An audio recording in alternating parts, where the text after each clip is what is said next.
읽어주는 교과 둘째 날 12월 12일 월요일 하나님의 전으로서의 몸.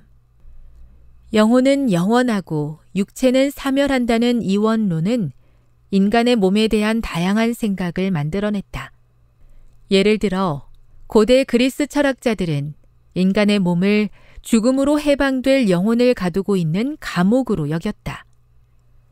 이러한 이교적 개념이 이어져 오늘날 많은 기독교인들은 육체를 부활할 때 다시 결합하게 될 불멸의 영혼이 잠시 머무는 곳이라고 믿는다. 한편 범신론자들은 인간의 몸을 신성하게 본다. 신과 우주가 하나면서 같은 존재라고 믿기에 모든 것은 신이고 그래서 인간의 몸은 단일하고 통합적이며 범우주적인 신의 일부라고 생각하는 것이다.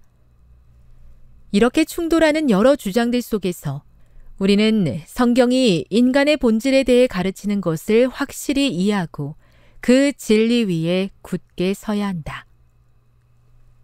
고린도전서 6장 19, 20절과 10장 31절을 읽어보라.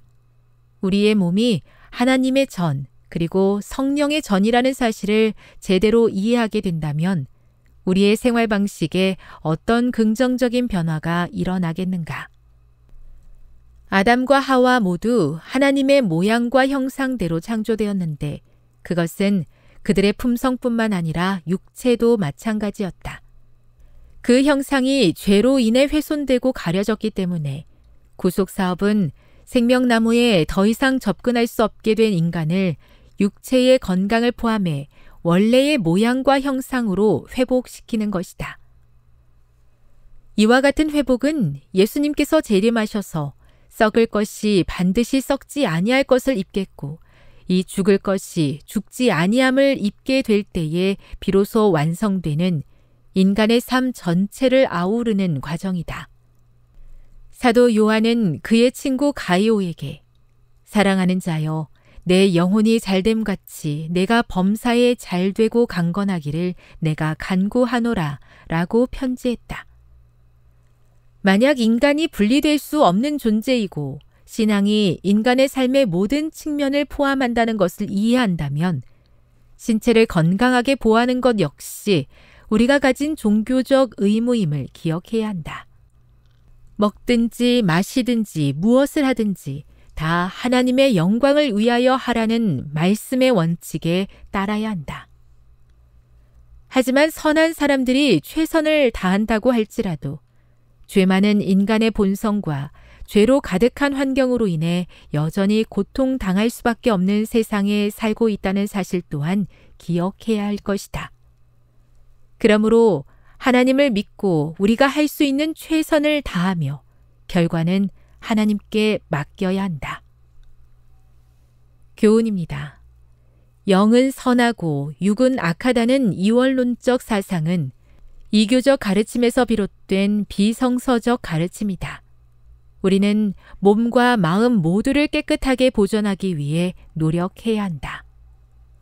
묵상. 그리스도인으로서 우리의 마음과 생각뿐만 아니라 몸까지 아름답고 건강하게 관리해야 하는 이유는 무엇입니까? 적용. 하나님께서 선물로 주신 우리의 몸을 깨끗하고 건강하게 관리하기 위해 바꾸어야 할 습관들이 있습니까? 영감의 교훈입니다. 육신의 건강을 요구하시는 하나님. 하나님의 성전은 거룩할 것이다. 사도는 너희 몸은 성령의 전이라고 말한다. 하나님께서는 당신의 자녀들에게 육체적 활력을 해치기까지 자기를 부인하라고 요구하지 않으신다. 그분은 그들에게 천연 법칙에 순종하고 육체적 건강을 보존하라고 요구하신다. 천연계의 길은 하나님께서 설계하신 길이며 어떤 그리스도인이라도 걸어갈 수 있을 만큼 넓은 길이다. 교회 증언 3권 63. 저의 몸이 하나님이 거하시는 전임을 다시 한번 기억하게 하시니 감사합니다. 영적인 생활뿐만 아니라 먹고 마시는 일을 통해서도 하나님께 영광 돌리는 충성된 몸의 청지기가 될 수 있도록 굳건한 의지력을 허락해 주시옵소서.